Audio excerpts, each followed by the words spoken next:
බලන්න ස්කුබි මේක නිකන් දර්ශනීය කලාකෘතියක් වගේ. ඕ.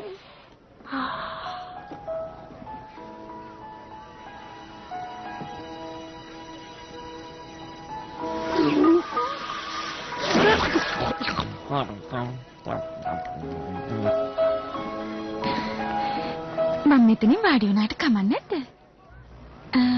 ඔව් මෙයාමගේ අච්චම ඔව් අච්චම තමයි. ඉතින් කියන්නේ. Thanks. ඉඳගන්න. ප්‍රශ්නයක් නැහැනේ. මට සමා වෙන්න. මේක ඇලර්ජික් එකක්.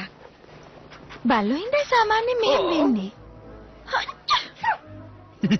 මං වෙන තැනකට යන්න. නෑ යන්න එපා.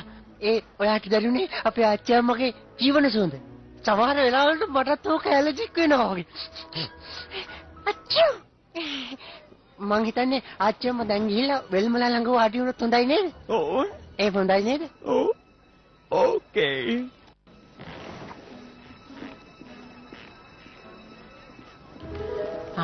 අනේ හොර කෙල්ල. ඔයත් කන්නේ ස්කුබි විස්කෝතද? මං දන්නවා මේවා කන්න බල්ලෝ කියලා. ඒත් මේවා 100ක් එළවලුනේ. මං හරි කැමතියි. මාත් කන්නේ ඕවනේ. ඔයත් කනවද? මට කවදාවත් හම්බුනේ ස්කුබි විස්කෝතු කන කෙනෙක්. ඉතින් මටත් නෑනේ. මම මේරි ජේන්. ඉතින් ඒක මං ආසම කරන නමනේ. ඕනේ. බොරු කියන්න එපා.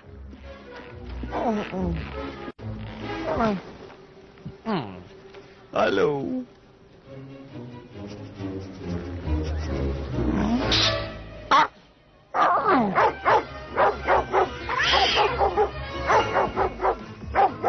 ආච්චි, ඔක නවත්තන්න. ෆිල්ම් එක සද්ද නැතුව ඉන්නකෝ. ඔය වගේ දේවල් නතර කරන්න පොඩි දෙයක් කරන්න ඕන. ඔය බලාගෙන ඉන්නකෝ මං කරන්න යන දේ මොකද්ද කියලා. නාහෙට පොඩි තට්ටුවක් දුන්නාම ඇතේ. මිනිහා සලැන්ඩ. අචන්න. ඔය දැක්කද?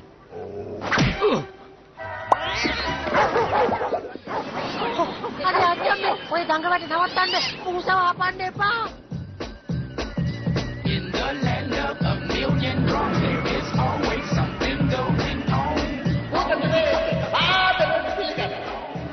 මේ දිවයිනට එන ඕනම කෙනෙකුට ජීවිතේට අමතක නොවන අත්දැකීම් ලබා ගන්න පුළුවන්.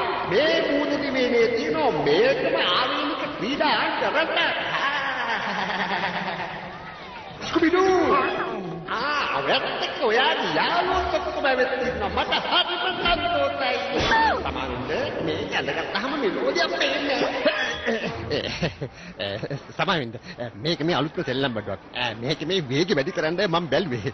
ඔයාලම තාදරෙන් පිළිගන්නවා. හදියාන්ත. මං හිතුවා මෙයාලා සේරම මට අදන් එන්න වෙයි කියලා. මෙහාට ආවට පස්සේ කවදාකවත් ඔහොම හිතන්න එපා. හැම වෙලාවෙම ඕගොල්ලෝ එකමුතුින් ඉන්න බලන්න. මම එමිල් මොන්ඩබේරියස්. මේ උද්‍යානය මගේ තමයි. ඔයා පේන්ට් ඉන්න කෙනෙක් නෙමෙයිනේ. ඒක නෙන්න. හිතා ගන්න බෑ. ඔව් මට ඕන විදිහට පෙනී හිටින්න පුළුවන්.